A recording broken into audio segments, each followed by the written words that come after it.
Hi everyone, George here, and today's really exciting because I get to aquascape this beautiful Ultro aquarium by Casco Pet.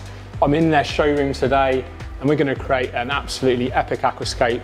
You can see it's got this amazing background on already by Back to Nature. The aquarium itself is hand built in Germany, really high-end materials. We've got composite cabinet material, so it's not going to ingress any water and swell and bend like you can with wood cabinets. We've got some high-end LED lighting. The aquarium glass itself is 12mm thick float glass, but it's mited, so it's cut at a 45-degree angle, and the two 45 degrees come together to make this really nice, obviously right angle. And then we've got black silicone which frames the aquarium really beautifully.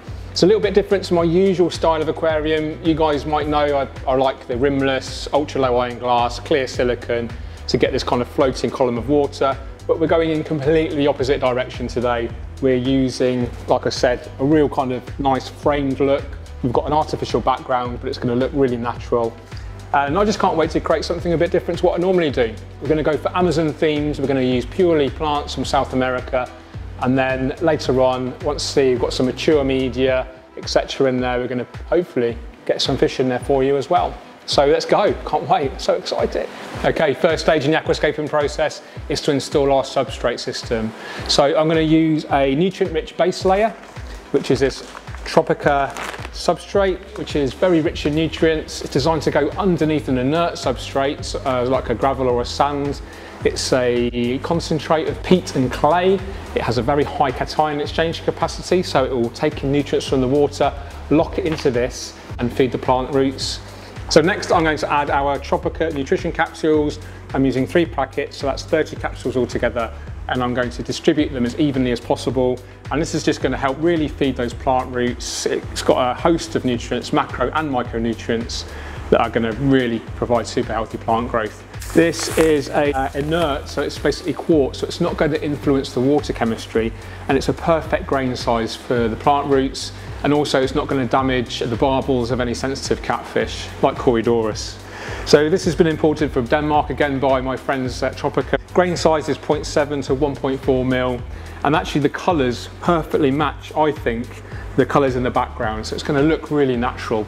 Even though we're using like an artificial background, we can really create this naturalistic effect as much as we can. Okay, now it's time for the heavy bit, lifting these 20 kilo bags of quartz sand into here. It's quite important that we pour it in quite gently. What can happen is as you pour the sand, if you pour it too quickly, it can kind of create a divot underneath the plant substrate. It will move the root tabs around. We don't want that. We just want a nice gentle covering over the plant substrate. Okay guys, so next step is the hardscaping process. Now, we've already got a lot of hardscape in the background there, but I just wanted to create a little bit more detail. We've got a lot of open space here at the front, and I think if we just planted into that, it'd look a little bit one-dimensional. So what I've done is I've actually used some old wood, some of the botanicals as well, and this is going to create more detail, more sense of depth. And once the planting's done, it should just all add up to hopefully create a really stunning aquascape. So I always start off with the largest, most dominant piece of wood, which in this case is probably this one. It's quite straight and it does look a very different colour at the moment to the wood, or the wood effect that's already in there. But that's no problem. Once this gets covered in algae, etc. in the background, it will look quite natural. And hopefully will kind of blend in. Now I'm using the roots coming down from this trunk and kind of extending them with these pieces of wood here. So it's following a distinct kind of natural flow which we find in nature. And that's what we're doing today. You know, we're trying to create a natural style aquarium, and I'm a really big fan of this. I think it's really nice to connect with nature. You know, we live really busy modern lives. We're all connected to our, you know, smart devices 24/7. And sometimes it's nice to reconnect with nature, I think. I think aquascaping is a really, really great way to help achieve that. And now we have our botanicals. Got these from Tannin Aquatics via Blackwater UK. And I understand these originate from South America. So it's in keeping with our South American Amazonian theme which we're going for. If you're not completely 100% happy with the layout, you can just play around with it until you are, and that's a great thing about doing this sort of thing when it's dry, that you're not making a mess. If you imagine trying to do this when the aquarium was full of water, you'd make a right old mess. So just take your time. Okay, really exciting bit now, we're going to plant. We always tend to plant into the dry substrate. It tends to be less messy and also holds the plants better so they don't float. We've got some beautiful plants here from Tropica Aquarium Plants, flown in direct from Denmark. So big shout out to those guys. Let's open it up, a mini unboxing video. Now, I can't remember exactly what I chose, but I do remember choosing all plants from South America. So no styrofoam or bubble foil, just cardboard does the job. So they're all about the environmentally friendly. Wow, look at the size of these, beautiful. Echinodorus blurrii, classic Amazon swords. Got quite a few of those.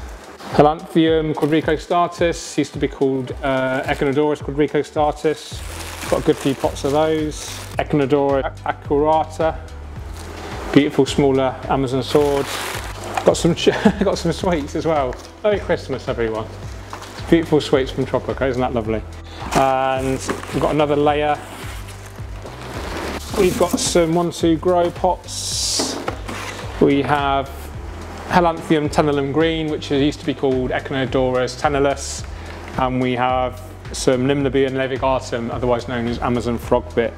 So nice simple aquascape, big swords on the right, medium-sized swords in the kind of centre, and then finally going down to our tissue culture, Helanthium tenellum on the left, and then obviously floating plants on the surface. Let's go.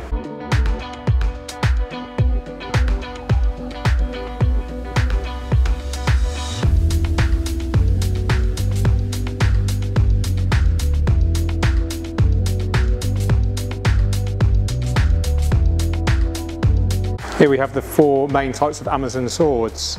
So we've got Echinodorus blurrii on the right here. This is going to grow the tallest, and this will go on the right hand side of the scape. And next size down is probably the Arcuata or the Reni. They're both quite similar size. The Reni is going to have hopefully a distinct reddy brown colour. So we need to position this one. You know, we need to give it some thought where it goes, because it is going to be a focal point plant.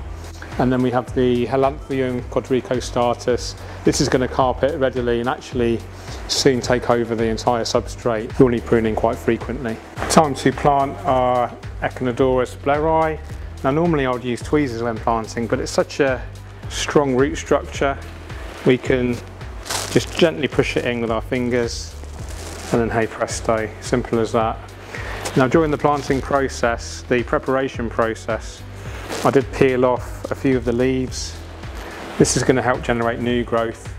And it's worth explaining that these plants are grown immerged, which means out of water. So they will have to go through transition, so they adapt to their underwater growth. Now I do talk a lot about this during my other videos and during my live streams. And the advantages of having plants that have been grown out of water is that they are a lot more robust, a lot more adaptable versus submersed plants. So if you buy the plants and they're very healthy to start with in their emergent form, then you should get minimum die-off. These will reach the surface eventually, so I'm pushing it down quite a way. There's no real optimum depth for planting. As long as the roots are in contact with the substrate and they're anchored sufficiently to keep the plant from floating away, then all should be fine. Next we've got our Echinodorus Reni. Now this is a focal point plant because it is very colourful. So I'm going to position it about 1/3 of the way along the scape from the left.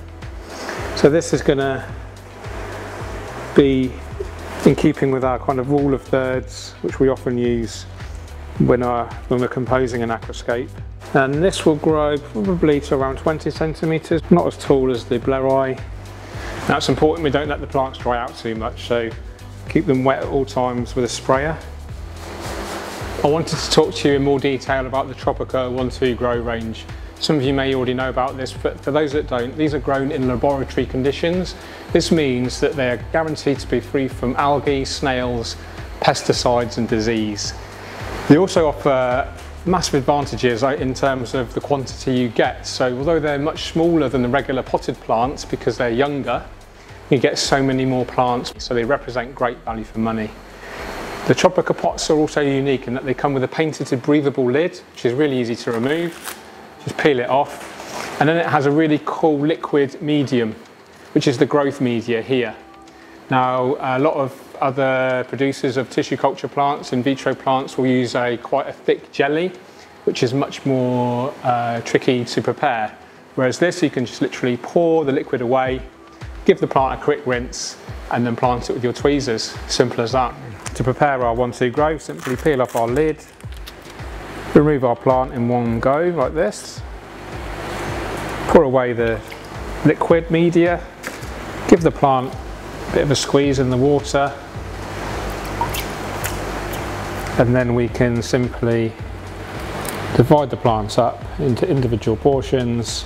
The more portions you divide it into, the better coverage you get. So again, if you're on a tight budget, you can potentially cover a lot of area with just the one pot. They're readily adapted to their underwater growth form, so they'll begin growing straight away in the aquarium. They won't have to go through this transition like most plants do when you buy them in their emergent form. So these really will begin to grow straight away. We'll see new growth in here within a matter of days, guaranteed. And it's really important that we buy the plants in, good condition. Have a chat with your retailer, have a chat with the staff, find out when they get their next shipment of new plants in, and then ideally you want to be getting them as soon as you can, fresh from the nursery. So now I'm going to plant the foreground area and this open area to the left. So really important that we use tweezers.